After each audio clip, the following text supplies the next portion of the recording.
حج کا ایک اہم رکن ہے جس کو معروف طور پہ کہا جاتا ہے شیطان کو کنکریاں مارنا.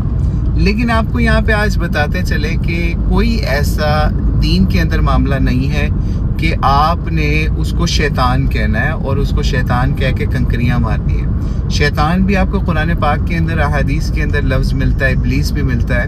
لیکن نبی علیہ الصلوۃ والسلام نے اس جگہ پہ جہاں پہ رمی کی جاتی ہے یا کنکریاں ماری جاتی ہیں اس کو کبھی بھی نبی علیہ الصلوۃ والسلام نے شیطان کہہ کے نہیں پکارا، نہ ہی وہاں پہ وہ کام کیے جو آج مسلمانوں نے کرنا شروع کر دیے، یعنی اس کو جوتیاں مارنا، اس کو برا بھلا کہنا ان برجوں کو.